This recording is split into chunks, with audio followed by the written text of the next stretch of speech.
guy, his partner, gets super pissed, and he's like, we just killed, like, you just killed people. It's like, yeah, people were died in there because of you. Mm-hmm. So I think he knew that his partner would have cracked on him. Yeah. And so he was like, well, this guy's got to go. And so he saw the opportunity and he took it. Yeah, because I know at one point, right before that, he says, if I'm going to do this, I want half of whatever we're going to make off of this film. Mm-hmm. And Jake Gyllenhaal says, no, you'll get whatever amount he said. And then he says, no, I want half, or I'm not doing it. And then Jake Gyllenhaal says, okay, I'll give you half. And then he basically took away Gyllenhaal's bargaining tool that he had, and he couldn't bargain anymore. And he told him right before his partner was going to die, you were going to do that again to me. I know you were. Don't say you wouldn't. And then the guy says, I don't know. And then he just dies, which is crazy. I mean, he could have just, gave him his half of the money and then fired him. Yeah.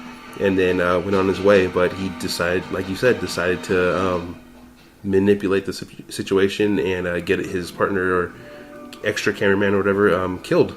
That's what was so insane to me is like that's what like being a sociopath means. Yeah. It's like you don't have feelings, you don't see things the way a normal person would. Yeah. So he pretty much wiped him from the equation, like literally, like it was just an equation. Exactly. Like nothing. Like, okay, I don't need you anymore, I'll just find someone else. And he was shitty to him the entire time. Yeah, and his partner even says that, you don't know how to deal with people. Like, there's something wrong with you that, like, you don't have. And I think that's my favorite piece of dialogue. At the end, he says, like, you don't understand. His partner says, you don't understand people. Once you do that, you'll be fine. And at the end, Gyllenhaal comes back to that, and he says, what if it's not that I don't understand people, but that I don't like them? Yeah. And that was haunting to me, man. Yeah. Because he really meant it. Too, he really meant it, yeah. And you see the look on his face, he's like, oh, shit, like, okay. Then that was it. But, I mean, that's a really good scene. I like that. That conclusion scene was really good. Thank you. Yeah. My next question for you would be, why did you pick this film? Well, I think you already kind of talking about before, yeah. You narrowed it down. You had, I think it was Fury, this one, and another one. The third one I think was it was just a random choice, and it was Guardians of the Galaxy. Oh, the first one. Yes.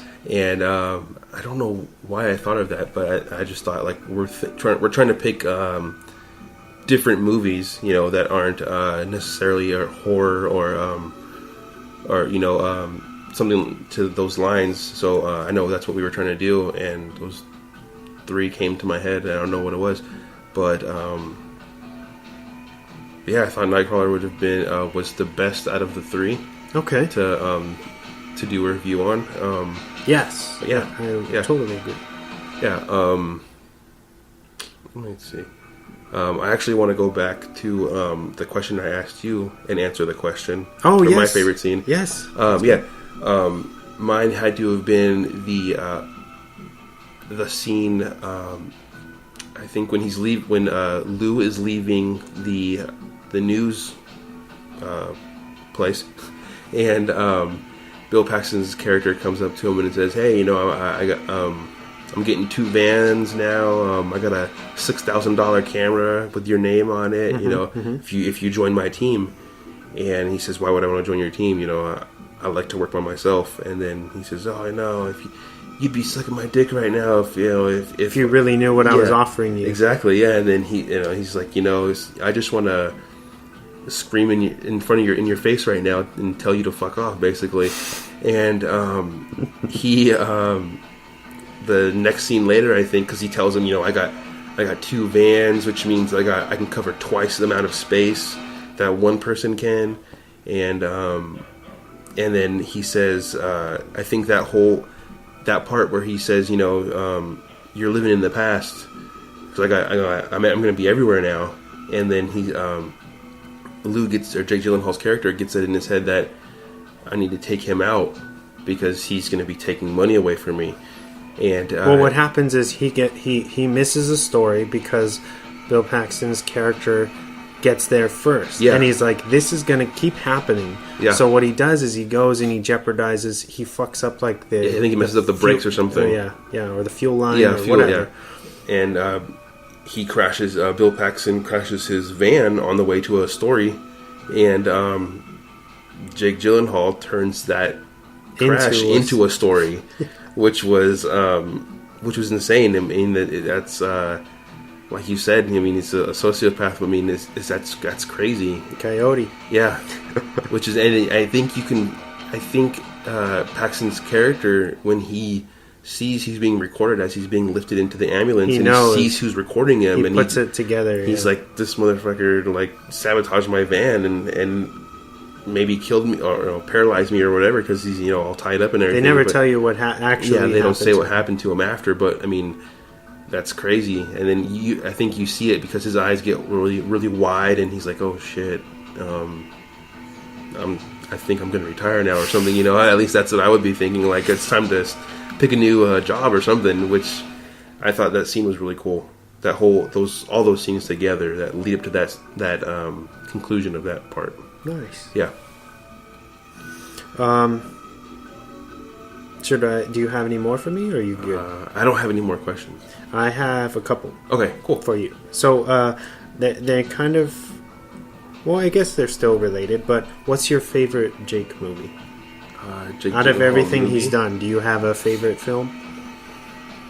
Prince of Persia? I forgot about that movie. It's funny because I own that movie. When I bought it when it came out. I hadn't seen it in theaters. But yeah, that's funny. Let me think.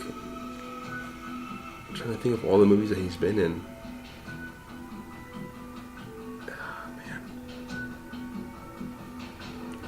Let me think about that. I'm going to ask you the same question. What's your favorite Jake Gyllenhaal, and why? Hands down, Johnny Darko. I knew you were going to say that. Which we've done an episode on that one. So if you haven't listened to that yet, I'd recommend you go back into our archive and listen to that. We got our friend Annie. Annie's on that one, yeah. Yeah, it's a very fun episode. Why this movie? Because it's so complex and fucking weird and probably doesn't actually make sense. Yeah, I still think about it now. Like when we after we did it, and I'm like, the fuck, like what was happening? Like, it's just one of those movies where it's like, it's kind of crazy. Yeah. Listen to that episode, and you'll trip pretty hard. Yeah. With some of my theories. All the theories that everyone talked about in that episode. I mean, it's making my head hurt right now thinking about it. It's a great it's a great movie if you want to be like, oh, what the fuck did I just watch, or like what, like kind of like if you like being confused, you like movies that make you think after the movie for a while, like a week or a month or for the rest of your life. Watch that movie. And Frank the Bunny, dude. Yeah, man. Oh, that's a good one. Okay, I have an answer. For my favorite, cool, is probably End of Watch. Oh yeah, that movie's pretty badass. I'd have to say, yeah, and him in it. Oh yeah, definitely. He's so good. Yeah, him and Michael Pena, which is a great actor also. But that movie was awesome. I think the way they shot it, how you kind of get the POV type of scenarios when they're running across because they're wearing they have chest cameras or whatever. Well, it's cool because the reason why it's kind of the found footage look, is because Gyllenhaal is taking a film course, and that was his project, is to kind of like a day in the life of what he does for a living. Yeah. So and they pretty much play off of why you get to see that footage in that way. Yeah. I think it cuts back and forth to like real cameras, actual director, and then the chest cameras. But it works so well, and I love that movie. I'm glad that's your favorite because that deserves to be talked about. Yeah, that one. That's that one, and then the close, really close second is probably Brothers. Yes, with Toby Hooper, right? Yeah. Oh man, those performances. those were crazy. I'm glad you like. That's another movie that's so underrated, and everyone that I know, besides myself, was like, "Oh, that movie sucked. It was boring." It's like they were mad that they didn't actually because the basis of that movie is that they the brother sleeps with the brother's wife, but he really didn't do it. And I feel like people were mad that nothing actually happened. Yeah, it was just like his paranoia. I was like, but dude, what? Like, how could you not like that movie? Yeah, such a good movie. Like, if you really actually love film, that is a movie for you. Yeah. You know? Because it's really character driven. Yeah, exactly. And so I guess a lot of people aren't into that, but oh man, such a good movie. They want more explosions. Or something, I know, yeah. Or sex. Something, yeah. Yeah. But yeah, those probably, I'd have to say End of Watch, and then a really close second is Brothers. Wow, yeah. Touche, my friend. Oh, thank you. Good choices. Yeah, good choices for you too, man. Thank you. Darker. I mean, I love that movie now. That one time that I saw it was the first time I've ever seen that movie, and I've always wondered what that movie was, like what it was about. Because I mean, I've seen it plenty of times walking through like a Target or Walmart on the shelves and stuff, and and I've heard people talk about it, but I have never seen it, so I don't really pay attention to the conversations when people are talking about it. And I was just like, Donnie Darko. I'm like, Jake Gyllenhaal. Okay, yeah. Yeah, that movie looks kind of weird. I don't know, it's some guy in a bunny suit. And but then, see, you got to watch it because of this show. Yeah, which was awesome. Which is a first time experience. You know, getting to watch it with you guys and watch it with people who love it. You know what I mean? Because on your own, you probably would have watched it.